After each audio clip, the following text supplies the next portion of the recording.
So in this segment, we're going to be discussing a Guardian article which goes on Brexit. Will no one in the major parties admit Britain has blundered? Question mark. So the author says, in the pre-Brexit days, thanks to Margaret Thatcher's achievement in integrating the British economy into the European single market, spare parts for cars, dishwashers, you name it, could be delivered almost overnight thanks to the sophistication of the EU supply chain. And look, me personally, I'm not a Thatcher fan. No one really should be. She sucked, but this was one of her rare good achievements. Obviously, she killed manufacturing and unions. That was really bad. But the single market itself meant that exports and imports flowed more easily into member states, creating the just-in-time supply chain. I think Thatcher's big fear, or one of her fears, was that stuff would just get stuck at France, in the French at the French border, like it is now. The single market gets rid of that, and by creating the just-in-time supply chain, you don't need big warehouses or that sort of stuff. You can get the parts as and when you need it, which has helped manufacturing a lot, at least the things that were left by Thatcher. It also encouraged Japanese-based and other car makers to set up in the UK as well. Obviously, very famously, you have Swindon. You have Honda and Nissan. These parts you might need. So with our decision to leave the EU, leading to a decline in manufacturing and also OEM parts, these parts you might need in a car or a dishwasher, for example. Such kind of OEMs are leaving the UK more and more, which means it's hard to get said parts because of the import checks we implemented post-Brexit. There was one which supplies Jaguar Land Rover, I think it is, and a couple other different companies. They left because they can't deal with Brexit. So this whole company has left the UK, an OEM maker. They made heaters, I think. They left the UK and went to the EU, so they'll be supplying EU car makers. That's the way it is now. And it's predominantly, I think, down to the import checks that we've implemented post-Brexit. These checks are still not fully implemented yet either. There's still way more we have to do, way more red tape being added. And we're going to discuss that in a future video. But customs means that you have an added tax and delays to the stuff you're purchasing. That's impacting consumers as well as industry, as we hopefully move into a space where right to repair in places like America gets more of a push. We might see more goods being repairable, and with the internet we can actually learn how to fix them. Things like phones were a lot easier to repair, when we had batteries you could take out with ease. Now it's a bit more difficult because they're glued in, but I think stuff like that might be changing a bit. Sadly though, thanks in part due to Brexit, largely down to Brexit really, we might not be able to benefit from this right to repair movement. But we can still see the impacts of these checks outside of agri-foods. We talk about agri-foods a lot on the channel, but this kind of talks more broadly, I think, about the impacts on the other areas of manufacturing and other things like that.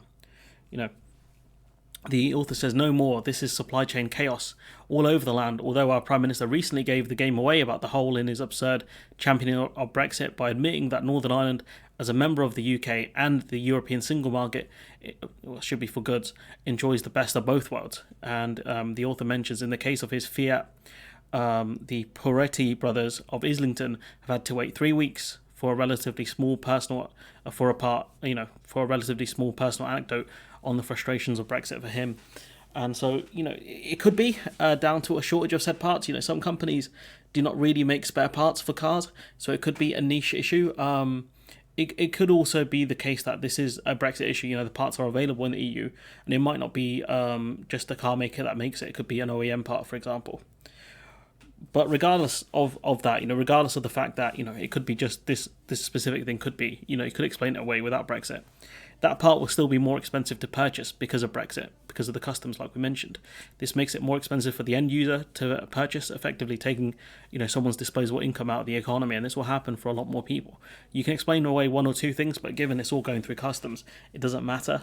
And the fact that, I don't know how much this dude needs his car for his job or just to get about, but, you're taking someone out of potentially a workforce temporarily. It might not just be him, it could be anyone.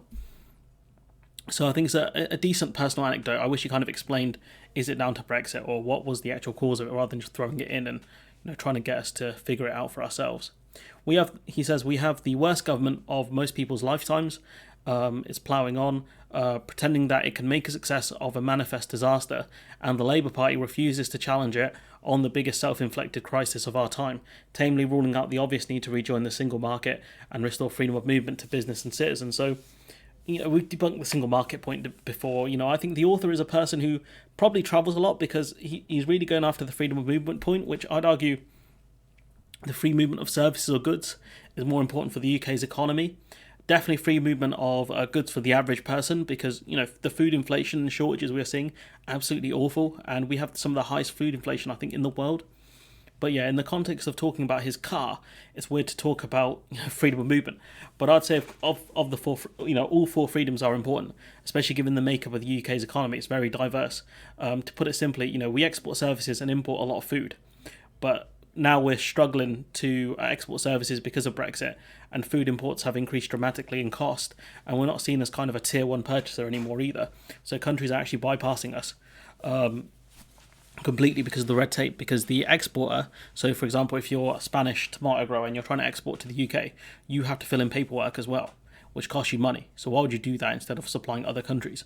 There's a reason why, Ireland didn't really have a tomato shortage, but we did. It's not down to just the bad weather in Morocco or Spain, as people would have you believe. The author did talk later about food inflation, in fairness, in the context of Brexit, so it's not the weirdest point to make, but it is kind of a bit jumpy. He says, I refer to a recent column to a Federal Trust study by Professor Andrew Blick of King's College London. 59% of respondents to a poll say Brexit has made Britain worse off, and 55% say Brexit was a, quote, a mistake, end quote. And what should certainly make Keir Starmer sit up and take notice is that 46% of the so-called Red Wall voters, of whom he's so obsessed, say Brexit was a mistake. The study finds that although the Labour lead was 26% when voters were surveyed, it would have been 28% if Labour had the courage to say Brexit was a mistake. And for me, this 59% of people saying Brexit has made them worse off or made the country worse off is good. At least people are seeing it. That's important. An issue is that some Brexiteers pivot to saying, well, we knew there would be short-term disruption, but it's worth it for sovereignty or some nonsense. Some say in the long term it's going to work out fine. So there's still a problem. Whether in their heart of hearts they really believe it's another thing or that things will turn out well, I don't know. You can't look inside someone's heart, not really. But we do unfortunately have to let Brexiteers say that they made a mistake and they accept it without being super annoying for it about Brexit. And I know it's not easy, especially given the damage it's done to some people, with things like residency and other things like that. It's been an absolute nightmare for so many people, ripping us out of the EU. It affects us more than just, on day-to-day stuff for the average person, especially for EU citizens living in the United Kingdom and UK citizens living abroad. It's absolutely upheaved certain families. It's not good.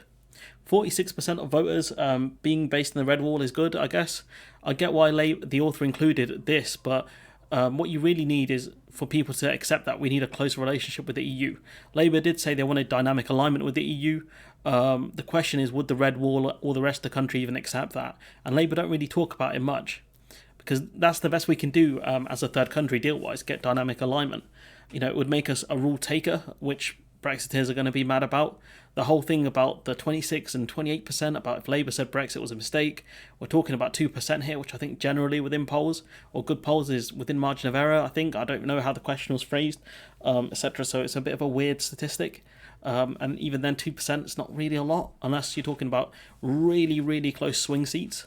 He says Eurosceptics spent decades working their way towards a referendum. Furthermore, when one Nigel Farage thought on the night that he had lost, he vowed to fight on. Remainers such as Starmer are being weak in bowing to the view this country has to stick with the results of a, quote, democratic, unquote, referendum that was conducted on false pretenses and has proved to be a colossal mistake. And, I agree with that last paragraph about the Eurosceptics have fought for decades and the Farage thing, but the issue is that we can't rejoin the single market because that option doesn't exist. And anyone who does tell you that is selling you snake oil. For The Guardian to allow people to publish this stuff is comical, and they keep doing it.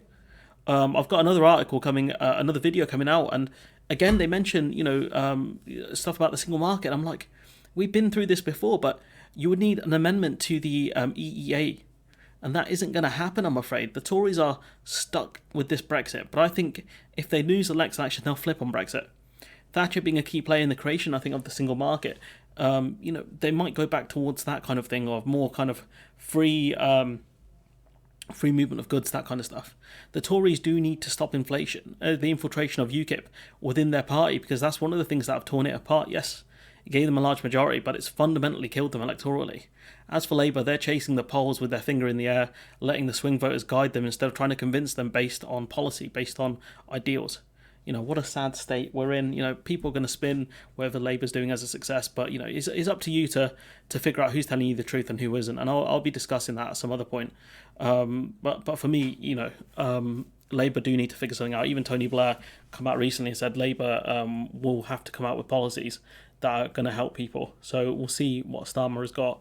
And if you'll listen to Tony Blair, who, despite me really not liking him, he did get a hat-trick. So you kind of have to respect him for that.